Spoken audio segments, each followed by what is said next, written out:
cerrando todavía la sesión anterior, antes de empezar la nueva. ¿Se entiende ahora el procedimiento? Vamos colocando acá la observación de los temas y vamos incorporando ahora también el ir sacando temas, ¿verdad? Destacándolos de otra manera. Ustedes se darán cuenta que una Biblia muy pequeñita, esa como la que tiene la señora ahí en la mano, ¿no? No nos sirve para este trabajo. Esas Biblias son ideales para andar trayéndolo en la cartera, para leer en la micro, para cosas así, pero no para este trabajo. Para este trabajo necesitamos una Biblia amplia, que tenga márgenes, para uno poder anotar, si es que quiere. Si quiere anotar en la Biblia, les sugiero un lápiz muy finito. Yo me compré uno especial para eso, que es 0,1. Muy finito. E incluso, como a mí me gusta que quede todo en la Biblia, tomo una lupa y miro y anoto con lupa, para que quede chiquitito y me quepa. Entonces, es algo, así soy yo. Y si a ustedes no les gusta o tienen letra grande o lo quieren hacer de otra manera, háganlo en un cuaderno. ¿Se fijan? La cosa es que lo hagan. A mí me encanta tener todo junto aquí. Me fascina. Voy a borrar ahora para comenzar con la segunda parte, con lo nuevo. Ya tienen todo esto, ¿no es cierto? Fantástico.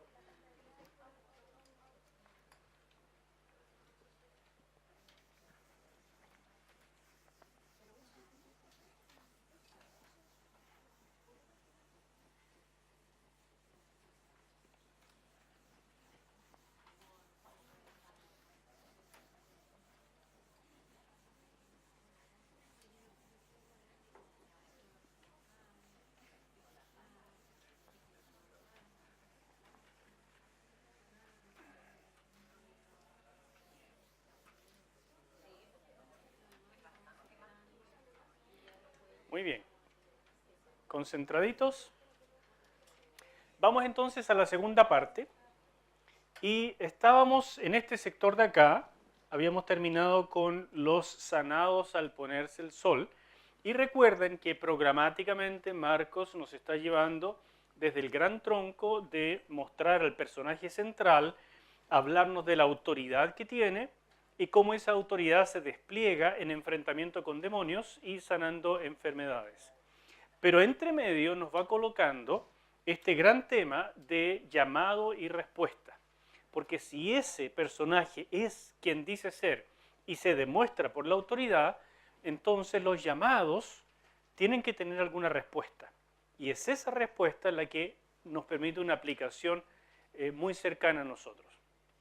Todas estas son ramas de un gran tronco. Mientras más profusa sea la rama, mientras más versículos tenga, más importante es para describir el tronco. ¿Me siguen? Pasamos entonces a la última parte del capítulo 1 y vamos entrando al capítulo 2. Y tomo mi chorrera de lápices.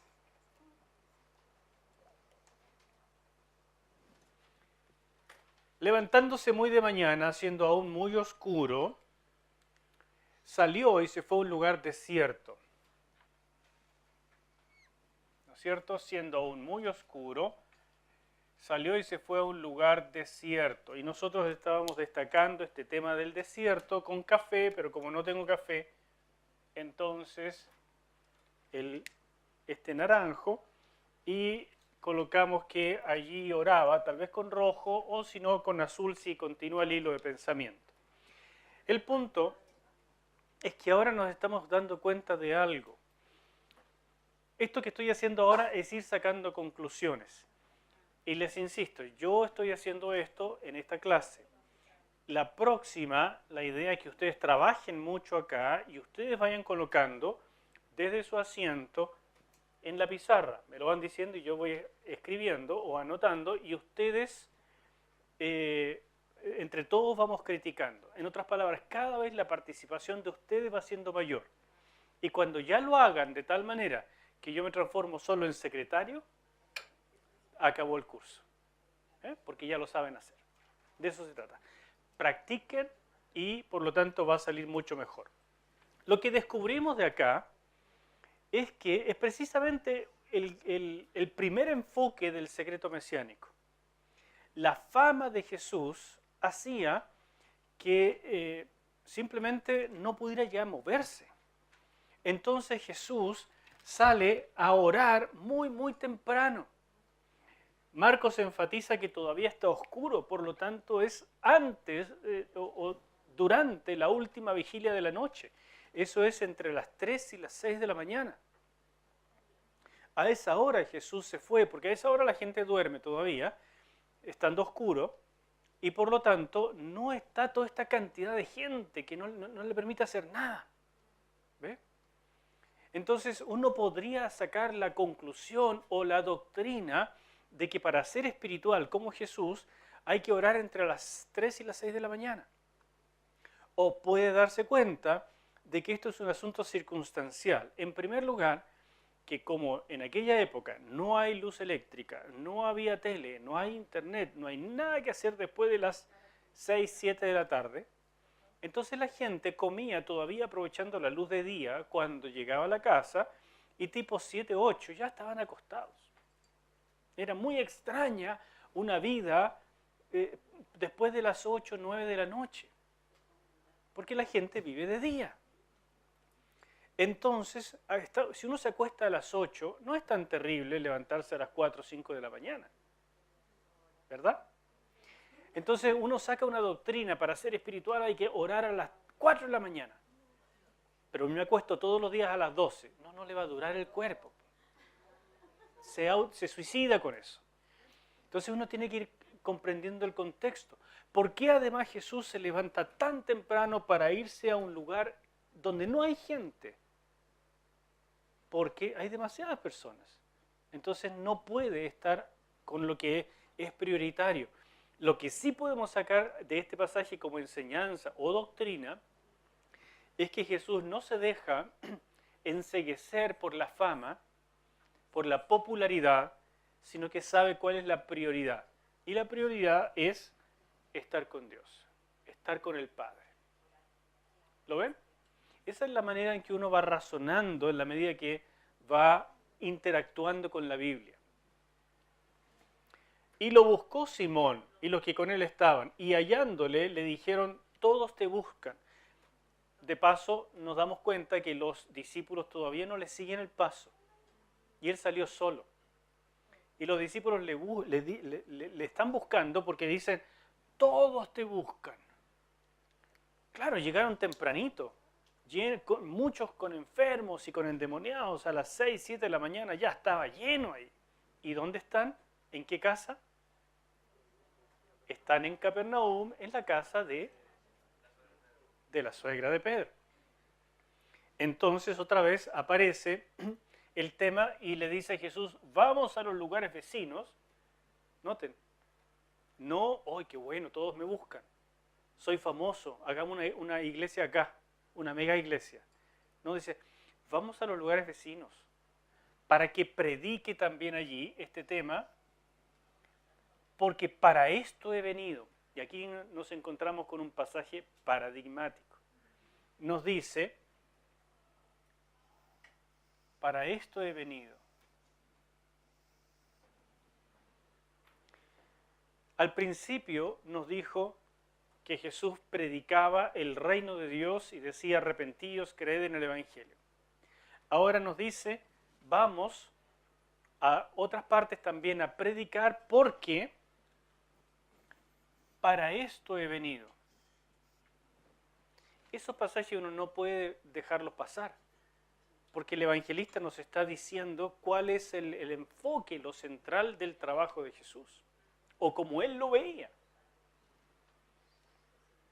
Y dice: predicaba en las sinagogas de ellos, eso, nuestro color verde, y en toda Galilea, ¿no es cierto? Y echaba fuera demonios. Y uno podría colocar esto con rojo, porque otra vez es el tema de su autoridad, y nuevamente, para seguir nuestro hilo, con negro, porque nos está diciendo que es un momento de oposición. Y esta de oposición lo colocamos por acá, ¿no es cierto? Y vamos continuando los temas y se va agrandando y agrandando el chorizo de pasajes. ¿Me siguen? Inmediatamente ocurre el siguiente evento. Vino a él un leproso rogándole e hincada la rodilla le dijo, ya eso es una actitud de adoración, si quieres puedes limpiarme. ¿Con qué color? Subrayo eso. ¿Escucho varios colores? Verde de la fe, porque él creyó, entonces si quieres puedes limpiarme, y al mismo tiempo el hombre está creyendo. Si quieres, puedes. Entonces destaco la fe del hombre. Y Jesús, teniendo misericordia de él, extendió la mano y le tocó. ¿Se acuerdan este tema? Voy a tener que buscar otro celeste porque este se me está acabando. Y el tocar lo tenemos por acá.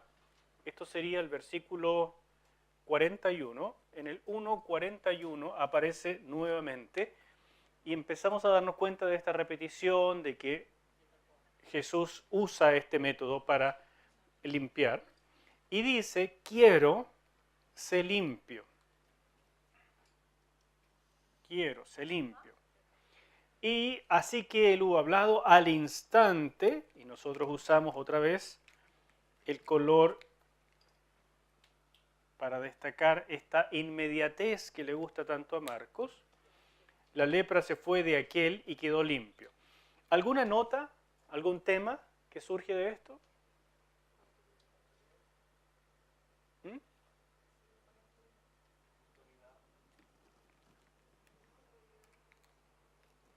La autoridad, correcto, escuché por ahí. Entonces nosotros colocaríamos acá autoridad. Aquí colocaríamos fe, por ejemplo, de tema. Aquí está el margen de la Biblia. ¿No es cierto? Y así va otra vez llenándose de temas. Y quedó limpio. Entonces le encargó rigurosamente y le despidió luego. Y le dijo, mira, no digas a nadie nada. ¿Qué tema es este? Claro. El secreto mesiánico. Sino ve, muéstrate al sacerdote y ofrece por tu purificación lo que Moisés mandó para testimonio a ellos. No nos está diciendo qué pasaje es. Al calce de su Biblia va a estar mencionado ese pasaje y es un pasaje de Levítico. Es una tradición de cuando una persona recibía sanidad de una lepra, entonces tenía que hacer un rito. El rito era como una demostración de su purificación y se llamaba, por tanto, un sacrificio de expiación para purificación. Pero no era el sacrificio el que lograba la limpieza, sino que habiendo obtenido la limpieza, se hacía esta demostración pública para que el hombre pudiera volver a su casa, porque estaba marginado. Es una reinserción social y a la adoración de la nación. Entonces, lo que tenemos acá es una cita del Antiguo Testamento, aunque no está citando el versículo. Pero el judío que está leyendo esto sabe de qué se trata. Y por eso Marcos lo colocó de esta manera, para que la gente en Roma, que está leyendo esta carta, por lo menos preguntara, ¿y cuál era ese rito? Porque ellos son gentiles, no lo saben. Pero menciona que existe un rito entre judíos para este tema. ¿Ya? Dígame.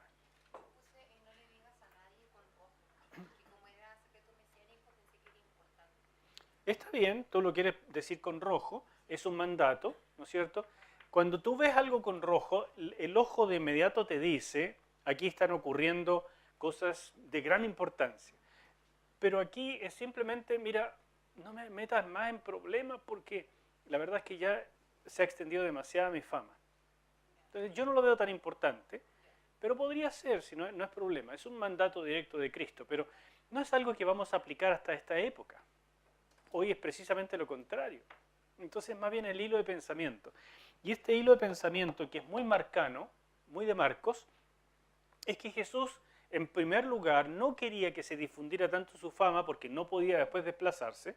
Y en segundo lugar, él quería que la máxima revelación por la cual él llegara a ser conocido fuera la cruz y la resurrección, no el poder de los milagros. ¿Ya? Pero ido él, comenzó a publicarlo mucho. Eso es una desobediencia directa. ¿Es una posibilidad? Sí, es una posibilidad. Ido él, comenzó a publicarlo mucho y a divulgar el hecho. En otras palabras, el hombre está agradecido. Él está agradecido y tiene mucho gozo, pero está desobedeciendo una orden directa. Y aquí nos está hablando algo a nosotros.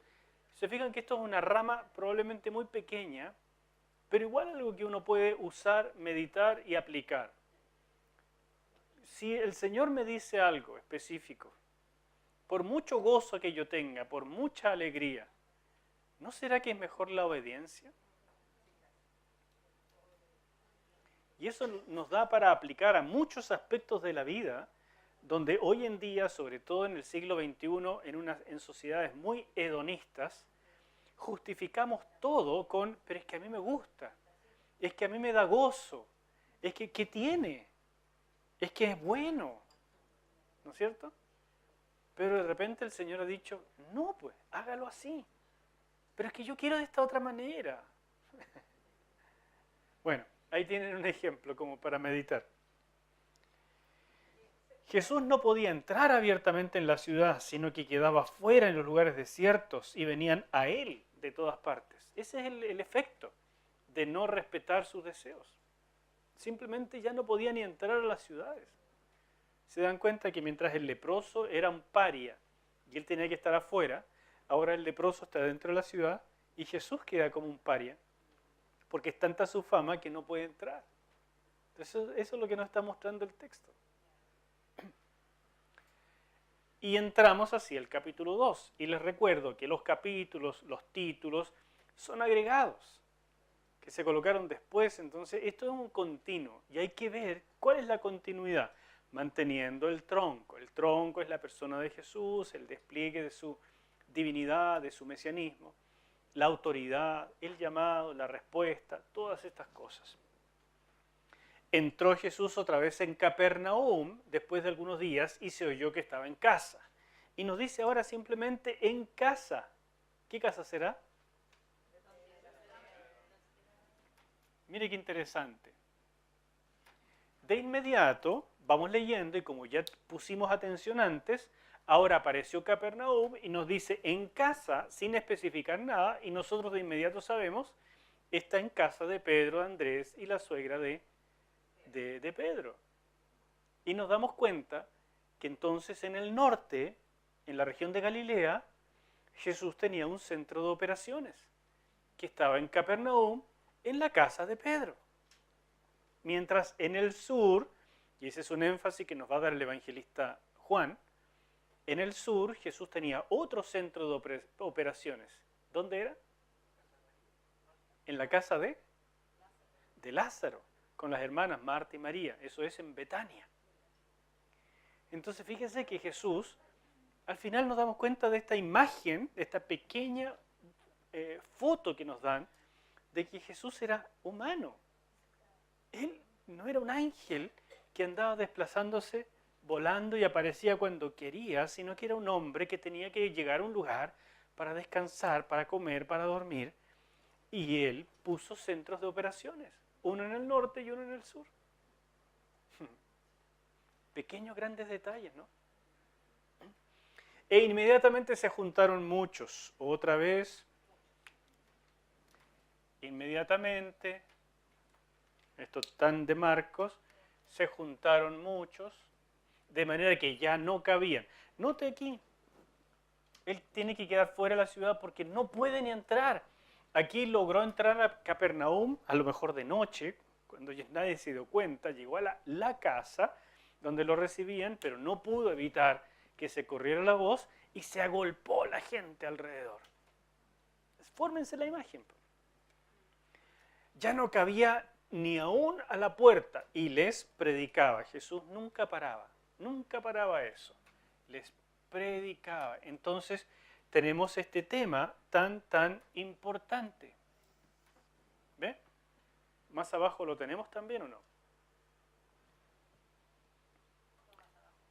Por acá.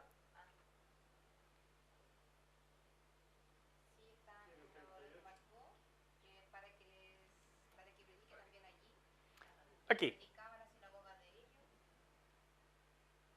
Ya, todavía no aparece más este tema, pero va a continuar, porque es un tema crucial. Dentro del tronco, Jesús vino, el despliegue del Evangelio es para mostrar a Jesús, pero Jesús vino para predicar del reino. Entonces eso es troncal en el Evangelio. Entonces vinieron a él unos trayendo un paralítico que era cargado por 4. Otra vez, un paralítico. No que el paralítico sea malo, pero la situación es negativa. Lo que vive él es negro, ¿verdad? Cargado por 4. Y como no podían acercarse a él a causa de la multitud, descubrieron el techo de dónde estaba. ¿Y dónde estaba? Así que le rompieron la casa a Pedro. ¿Se habrá enojado Pedro? Me imagino que sí. Si reaccionaba rápido. ¿Ah? A alguien le dio uno. Porque le rompieron el techo de la casa, pues. Entonces, cuando uno se hace estas imágenes, empieza a descubrir cosas re interesantes. Y resulta que claramente es muy interesante el hecho de que vinieron 4 y que dice, descubriendo el techo donde estaba y haciendo una abertura, bajaron el lecho en que yacía el paralítico. Al ver Jesús la fe de ellos. Entonces nos presenta un tema re interesante y es que no es solamente la fe del paralítico, sino la de los amigos. Y que nos muestra una imagen de la iglesia. La iglesia es enfermos, pero que necesitan amigos para que los amigos los lleven a Jesús. Entonces, sin ser esto el tronco del Evangelio, este es un tema de gran importancia. Y como se va repitiendo esto de tener fe para que ocurran cosas, entonces nosotros vamos anotando en el tema de la fe, que tal vez habríamos puesto por acá arriba, anotaríamos 1.40, ¿no es cierto? 2.5, y no me acuerdo si estaba antes también, y así uno va descubriendo otro tema. La fe es esencial para que ocurran cosas, y Jesús lo dijo al principio, vengo a predicar el Evangelio del Reino, arrepentidos y creed. Ahí está la primera de las apariciones en el capítulo 1. Fíjense que estamos recién empezando el capítulo 2 y hemos anotado ya varias páginas de cuaderno de un montón de cosas que estamos descubriendo. ¿Cuánto demoraron en leer el capítulo 1 de Marcos? ¿3 minutos? ¿Cuánto demoraron ahora con este método en leerlo? 1 hora mínimo. ¿Y cuánta comprensión aumentó? Esa es la diferencia cuando uno es metódico. Nasser. Tengo una consulta para saber si lo que hice está bien. ¿Ya? Yo, por ejemplo, encerré con azul el ellos y lo uní con los 4, porque a mi comprensión Jesús hablaba de la fe, sobre todo de los que lo llevaban, porque el paralítico se ve que es llevado, entonces a mí no me quedó claro que la fe era del paralítico, sino de los amigos que lo llevaban. Muy bien, Nazaret, me parece una linda observación. Aquí están estos 4 y está la fe de ellos y tú lo conectaste así. Fantástico, claro. Y la fe de ellos puede ser de los 4 solamente o puede ser de los 5, incluyendo el paralítico, o a lo mejor de 3, no lo sabemos. Ese ellos incluye por lo menos más de 1. Entonces eso es lo que nos está tratando de enfocar, de que hay fe de multitud, no es solo de una persona. Y lo otro, que uní ese quiero se limpio que aparece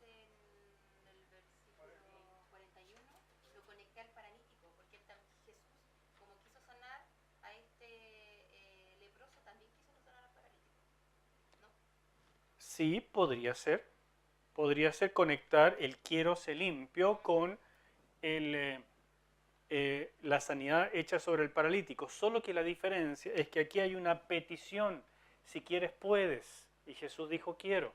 Mientras que aquí no hay una petición. De hecho, lo que hacen es romper el techo y bajarlo. Y se lo dejan al frente, como quien dice, tú sabrás lo que haces. Entonces, no, las cosas tan implícitas no necesariamente se conectan. Tú te las puedes hacer en una anotación al margen, si tú quieres, o en tu cuaderno, pero no tienen cómo conectarse porque las conexiones son cosas explícitas. Recuerda que esto es observación y la observación es de lo que está, no de lo que suponemos. Exacto. La interpretación no es lo que nosotros destacamos, sino la observación, ¿sí?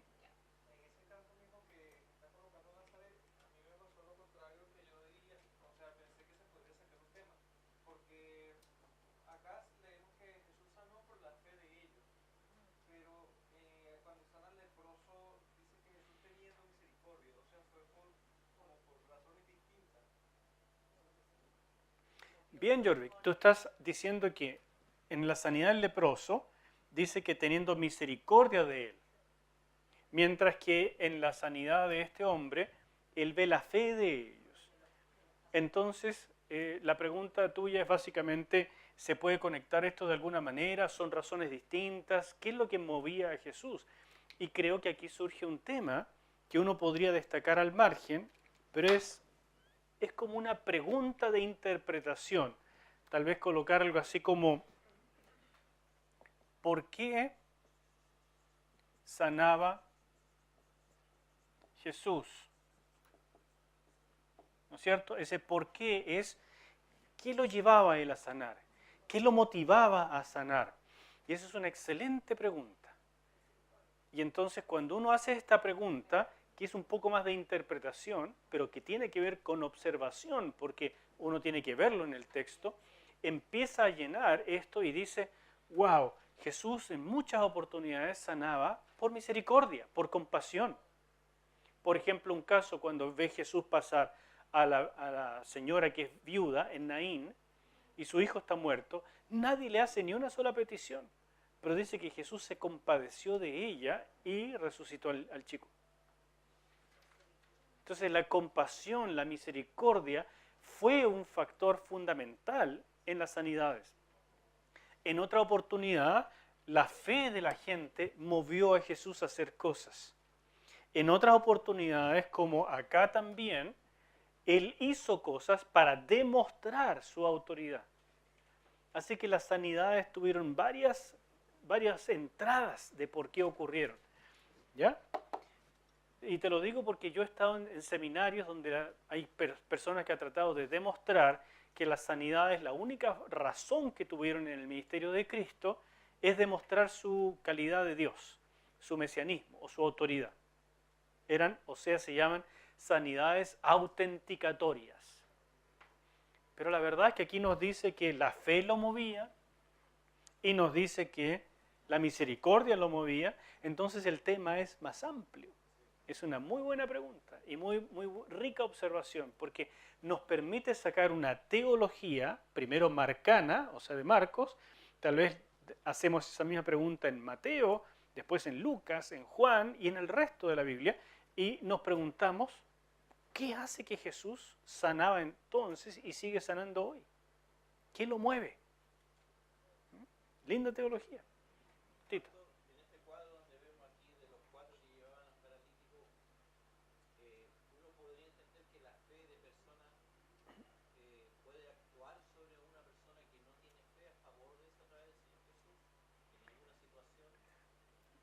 La pregunta de Tito, uno podría llegar a entender que la fe de otras personas puede actuar sobre la persona que está, en este caso, en problemas o enferma, aún en ausencia de fe de la persona. Es una excelente pregunta, pero está lejos de ser una pregunta de observación. Y este método que les estoy enseñando va por la observación. Porque si me estás haciendo esa pregunta, lo que tendría que responderte es, hay que interpretarlo. Y para interpretarlo tenemos que darnos cuenta si eso se traduce en un principio, en un patrón de comportamiento del Señor, o no? ¿Qué evidencia tenemos de esto? ¿Cuántas sanidades se produjeron sin fe del que la recibe? ¿Tenemos evidencia de que eso ocurrió? Así se empieza a investigar un tema. ¿Se fijan? Pero el texto mismo todavía no nos permite sacar ninguna conclusión sobre eso, porque estamos observando y la observación sola no permite una conclusión tan aventurada. ¿Ok? Dijo al paralítico: hijo, tus pecados te son perdonados. Aquí tenemos algo evidentemente paradigmático, ¿no es cierto? Porque salió un tema que no esperábamos. ¿Qué es lo que esperaban todos los que estaban ahí? Lo va a sanar. Un milagro. Y Jesús dice: tus pecados te son perdonados. Entonces de pronto nos damos cuenta que aquí no solamente vamos a poner autoridad con minúscula, sino con mayúscula, porque aquí hay un súper tema, que por supuesto lo colocamos acá también. Estamos en el 2.5,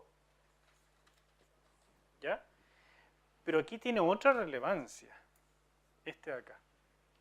Porque primero que sale de la norma, no está demostrando autoridad, porque no se nota todavía, pero perdona pecados. Y la gente de la época reaccionó. Estaban allí sentados algunos escribas, los cuales cavilaban en sus corazones: ¿por qué habla este así? Blasfemias dice. ¿Quién puede perdonar pecados sino solo Dios? Entonces Marcos nos está invitando con la reacción de la gente a darnos cuenta que este personaje central, que es el tronco del hilo, ¿no es cierto?, tiene una autoridad que va más allá de lo que la gente esperaba. O sea, estos escribas se juntaron porque las enseñanzas los motivaban. Las sanidades eran irrefutables y demostraban algo. Ya no es solamente que predicaba como quien tiene autoridad, que vimos un poco antes, sino que realmente la tiene.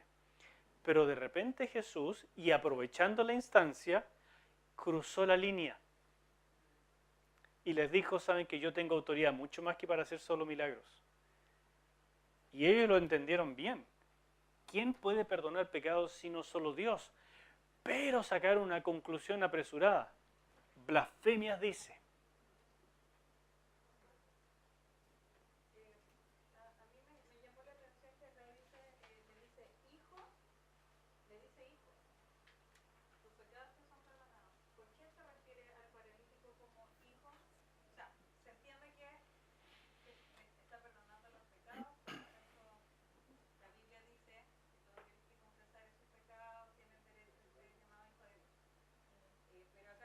Para un poquitito ahí, para un poquitito ahí. Quiero repetir lo que tú estás diciendo y mostrarte lo que estás haciendo. Nati dice: le llamó la atención la palabra hijo, ¿no es cierto? Y pregunta: ¿por qué lo llama hijo en esta situación en que perdona sus pecados? Y enseguida dijo Nati: y claro, yo sé que por la fe en Jesucristo llegamos a ser hijos de Dios. Y entonces, y ahí la paré. Ella trajo teología juanina y la insertó en Marcos. Y eso es exactamente lo que no deben hacer. Piensen que este evangelio llegó a la gente de Roma cuando no había ningún otro evangelio. Este es el primer evangelio. Y cuando nosotros leemos un libro de la Biblia, corremos el riesgo de traer todo el bagaje de conocimiento, de prédicas escuchadas, de libros leídos y de otros libros de la Biblia también conocidos, y metemos todo eso para darnos una explicación de por qué le dijo hijo. Y de esa manera no hacemos justicia al libro, que tiene que poder explicarse por sí mismo. Entonces la pregunta es buena: ¿por qué le dijo hijo? Pero no puedo contestarla con la sola observación. Tengo que planteármela en la tabla de observación como una pregunta para interpretación y ver ¿En qué otras ocasiones en Marcos Jesús usó la palabra hijo? ¿Y para qué lo usó? Y después de eso, sacar alguna conclusión. Y después de eso, compararlo con otros evangelios. Ese es el procedimiento. Así hacemos teología bíblica.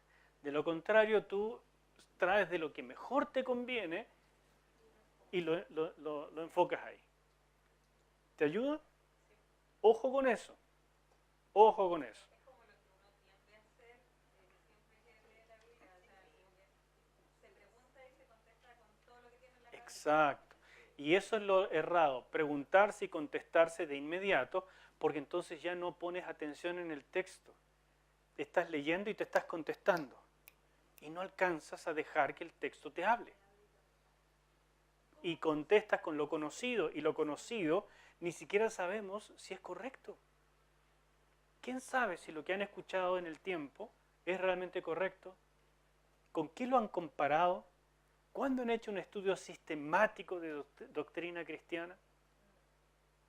Aparte de esta iglesia, ¿conocen otra iglesia que tenga ABC, cómo somos, claves para una vida abundante y así de uno en otro y que trata de exponerle sistemáticamente la doctrina cristiana? Entonces la mayor parte de los cristianos lo que tiene es lo que escucha del púlpito. Y aunque los pastores pueden predicar totalmente correcto, no juzgo a nadie, pero no es lo mismo lo que predican que lo que la gente entiende.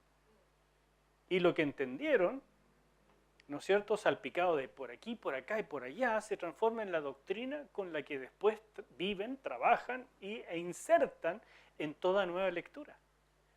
Así que yo les animo a ser súper cuidadosos con este procedimiento mental inconsciente. O sea, claramente esto que estamos aprendiendo es como un trabajo para limpiar la mente y empezar de nuevo, porque uno está como desquiciado de la manera que aprendió.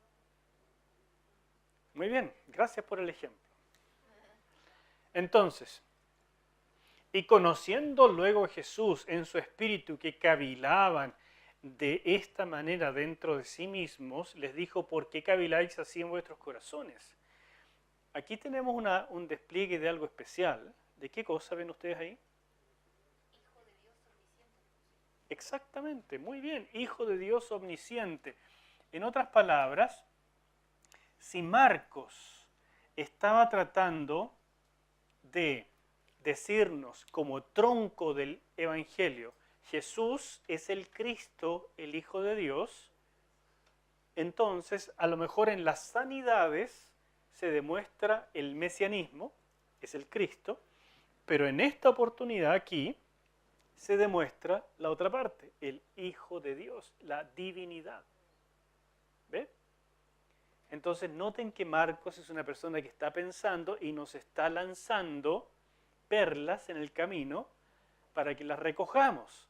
Algunas perlas son rojas, el Mesías, otras perlas son azules, es el Hijo de Dios.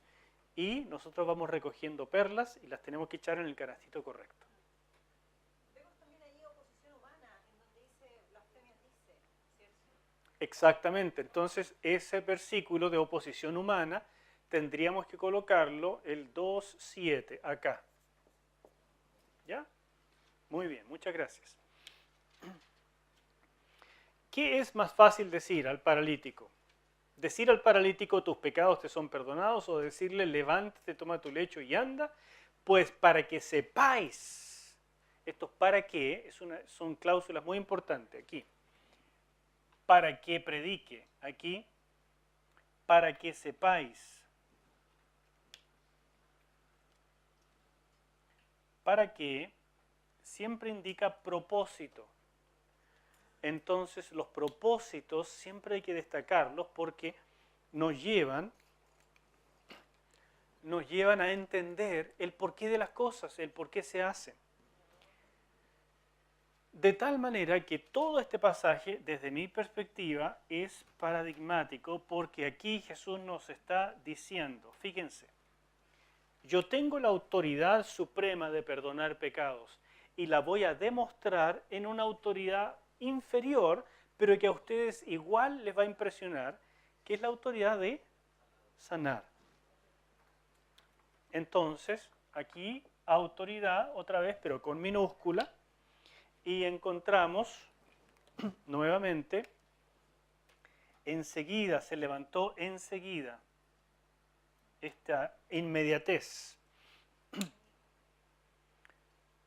A ti te digo, levántate, toma tu lecho y vete a tu casa. Entonces él se levantó enseguida y tomando su lecho salió delante de ellos de manera que todos se asombraron. Que van ligados estos temas, la inmediatez con el asombro. Es una forma, casi es como que Marcos quisiera presentarnos a las multitudes como todo está ocurriendo rápido y todos están con la boca abierta. Porque lo que está haciendo Jesús realmente nos sacó de quicio. Nunca hemos visto tal cosa. Eso es el asombro. ¿Se ve? Y entonces nosotros podríamos ligar otra vez al instante, con enseguida, y el tema del asombro acá. Este tema del Hijo del Hombre también se puede destacar, porque porque Jesús se llamaba a sí mismo Hijo de Hombre, y todas esas cosas uno lo va estudiando posteriormente. Este pasaje es paradigmático porque nos dice, aquí Jesús mismo dice, yo tengo la autoridad de hacer ambas cosas, perdonar pecados y sanar enfermedades. Y las sanidades no es más que demostración de que sí tiene la otra autoridad. Y la gente quedó loca con esto. Noten el arte de Marcos en que nos ha llevado por enfrentamientos, por situaciones re complejas, por paradigmas y finalmente otra vez vuelve a un llamamiento. Porque este tema de acá, llamamiento y respuesta, está muy en el centro del tronco. Es una rama que está realmente central en la savia. ¿Cómo lo sé? Porque él va a trabajar en muchísimas ocasiones en el Evangelio. Estamos recién en el capítulo 2, pero créanme, yo ya lo leí. Entonces, a él le va a interesar muchísimo que la gente responda. Entonces, por eso no es casualidad que nos dice que los pescadores respondieron de inmediato. La suegra se levantó y de inmediato servía. Y, ¿cómo? Así somos las suegras, dice por allá. Otros dirían, suegra que no sirve. No sirve. No, pero eso mejor lo borra. Ya. Y entonces, el llamamiento de Leví también va a requerir una respuesta. O sea, queremos ver cómo va a responder y que cambie el ambiente. Porque estos ya no son pescadores, ya no es gente humilde. Este es un pecador, no un pescador.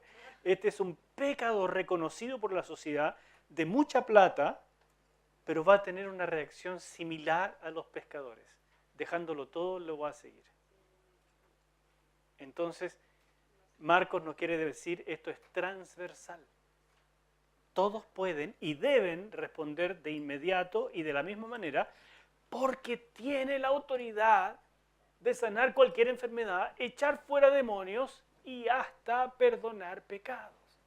El que no lo sigue es un bobo. Eso es lo que nos está diciendo Marcos.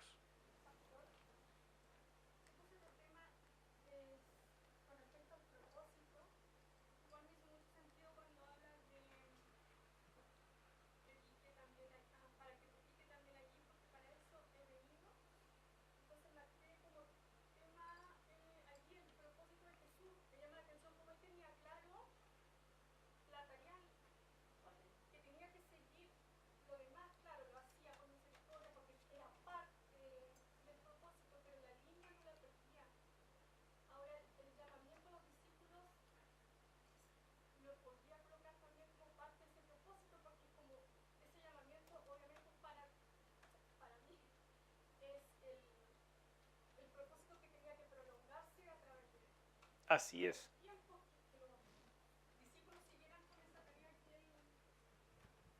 Tienes toda la razón, Ruby. Y eso lo que estás haciendo aquí, que voy a resumir ahora, Eso es precisamente lo que pretendo en esto, con este método, es ir captando el hilo de pensamiento central versus las ramas y destacar cuáles son las ramas que van en lo central y cuáles son las ramas secundarias.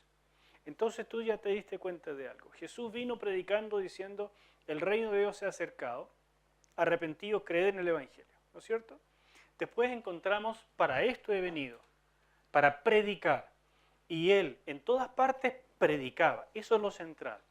Pero tú bien dijiste, entre medio de eso, sanaba, echaba fuera demonios, porque eso es parte de su misericordia, es la respuesta a la fe de la gente. Y es también un Dios que viene a arreglar el mundo. Es una sinopsis del cielo, porque no sanó a todos, sino a muchos. ¿Ve?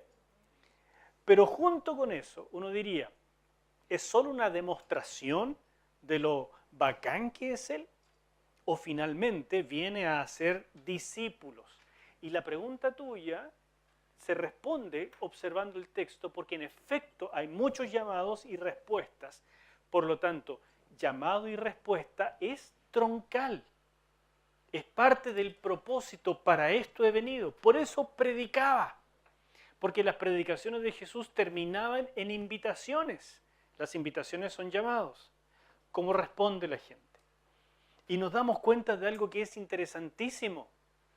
Y es que desde la perspectiva de Marcos, la sanidad y la expulsión de demonios son ramas más pequeñas que el llamado y respuesta. Que al final, para Dios o para Jesús encarnado, es más importante salvar un alma que el cuerpo. Que la presencia del reino echa fuera demonios y sana el cuerpo, sí. Pero hay un orden de prioridades. Y que aquí, en este pasaje en particular, Jesús demostró esa prioridad. Porque evidentemente todo el mundo esperaba que sanara al hombre, ¿no? Así que Jesús les hizo una zancadilla, claramente. Porque lo primero que hace, hijo, y la gente esperaba, ahora lo va a sanar, lo va a sanar. Y le dice, tus pecados te son perdonados. Y me imagino que hasta artísticamente se dio vuelta después. ¿Entiendes? Terminé. Y el paralítico quedó. ¿Ah? Y los amigos, todo el esfuerzo, y Pedro mirando el techo y todo knockout. Pero era para mostrar el para qué he venido. Y una vez que demostró el para qué he venido, sí lo sana porque no tiene ningún problema para hacer eso. Pero es una rama, no diría secundaria, pero de menor importancia en el propósito de su trabajo ministerial. ¿Se fijan? Y eso es lo que descubrimos observando atentamente el texto, sin enchufarle nuestros preconceptos. Porque yo les aseguro que dependiendo de la línea teológica o de la línea de iglesia, algunos van a ver en una lectura rápida, lo más importante es que Jesús echaba fuera demonios. Otros, lo más importante es que Jesús sanaba a todos. Otro, lo más importante es la predicación. Todo lo demás se perdió porque los dones cesaron después del siglo I. Cada uno tiene su línea teológica que enchufa al texto, en lugar de dejar que el texto nos hable. Eso es la importancia de esta observación. ¿Me siguen? Hasta aquí quedamos hoy día. Que el Señor les bendiga. La próxima clase completamos lo que ustedes ya tenían que haber leído y les ruego que completen hasta el capítulo 6. ¿Ya? Trabajen haciendo la tabla de observaciones, lápiz de mina, después lápices de colores, sacan sus conclusiones y vienen cada vez más preparados a la clase. Nos vemos. Bendiciones.